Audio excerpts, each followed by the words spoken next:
আহসান কবির সাহেব বিএনপির আহ্বায়ক, উনি এসে জাহানারা বেগমকে ভারপ্রাপ্ত হেডমাস্টার হিসেবে বসিয়েছিলেন।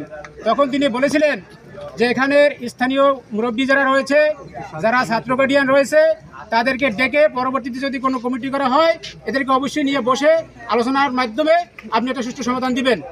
উনি কি করলেন? উনি এটা না শুনে, আহসান ভাইকে না জানিয়ে, ইউনোকে না জানিয়ে, উনি ওই সেই খুনি হাসিনার দোসর এবং হাসিনার ছত্রছায়া থেকে যারা বিগত দিনে যথেষ্ট দুর্নীতি অনিয়ম করে যাচ্ছে তাদেরকে তারা হয়েছে এই কমিটি তিনি জানেন না। তো তিনিও যথেষ্ট অভিজ্ঞ এবং তিনিও তারও নলেজে রয়েছে যে এই স্কুলে কী হচ্ছে, সবাই সেটা জানে। তা আমরা অনতিবিলম্বে এই সরকারের ছত্রছায়া থেকে এই দুর্নীতিবাজ এই ফখরুজ্জামানকে অনতিবিলম্বে প্রত্যাহার করে নতুন কোনো কমিটির ঘোষণা করা হোক। আমি আমার বক্তব্য এই বলে শেষ করলাম।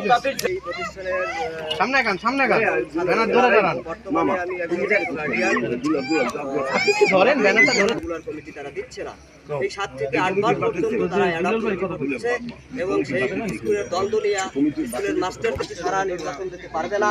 তো আমাদেরকে বসে সেই অ্যাডক কমিটি দেওয়ার কথা, কিন্তু আমাদেরকে না জানিয়ে তারা একটা অ্যাডক কমিটি ঘোষণা করছে এবং সেই আওয়ামী লীগের একজন অ্যাডক কমিটি আমরা বাতিল চাই এবং আওয়ামী লীগের ফেডারেল সরকারের যত দুর্নীতি আছে এইদেরকে নিয়ে এই স্কুল চালাইতে চায়, এদেরকে অনতিবিলম্বে বাতিল করতে হবে এবং মিজানুর রহমান মাস্টারকে বৈধভাবে এখানে ঘোষণা করতে হবে এবং এই মিজানুর রহমান মাস্টার স্কুলকে উন্নত করছে এবং দুর্নীতিবাজ যতগুলো মাস্টার ঢুকিয়ে রয়েছে এই মাস্টারগুলোকে অবিলম্বে এদেরকে দুর্নীতিবাজ থেকে বিদায় নিতে হবে এবং এই মাস্টাররা হানাহানি করিয়া স্কুলের ছাত্রদেরকে নষ্ট করতেছে, স্কুল ঠিক মতো চলতেছে না। এ মতে আমার বক্তব্য শেষ করছি।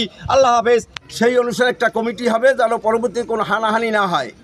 তো এখানে বর্তমানে একজন আওয়ামী লীগের, তার বাবা পাকিস্তান আমল হইতে আওয়ামী লীগের 1 নম্বর কাউখালী থানার সভাপতি ছিলেন, তার ছেলে ফখরুজ্জামান তালুকদার সে আওয়ামী লীগের দোসর এবং আওয়ামী লীগের 1 নম্বর তারা খোদ লোক যদি এই সরকারের আমলে যদি শিক্ষা প্রতিষ্ঠানে সভাপতি হইতে পারে, তাই এই সরকারের আমলে বহুত ওই আওয়ামী লীগ সরকার আমলে বহুত ছেলেরা ছাত্ররা জীবন দিয়েছে, সেই মূল্য কি থাকে আজকে যদি ফেসিবাদ সরকারের লোক এই কমিটির মধ্যে অন্তর্ভুক্ত হতে পারে? আমরা এই ফেসিবাদ দোসরের প্রতিবাদে এই অ্যাটাক কমিটি বাতিল চাই। আমরা এলাকার জনগণ, এলাকার অভিভাবক আমাদের সাথে জড়িত আছে, আমরা এইটা 100% আমরা বাঁচতে চাই এবং ষড়যন্ত্রের মধ্যে লিপ্ত এই তার আওয়ামী লীগের দোসর ফখরুজ্জামান তালুকদারের ভাইয়ের ছেলে রাজ্জাক তালুকদার, হ্যাঁ, এই চক্রান্ত এই একের পর এক করতেছে, এই স্কুলটাকে ধ্বংস করতেছে।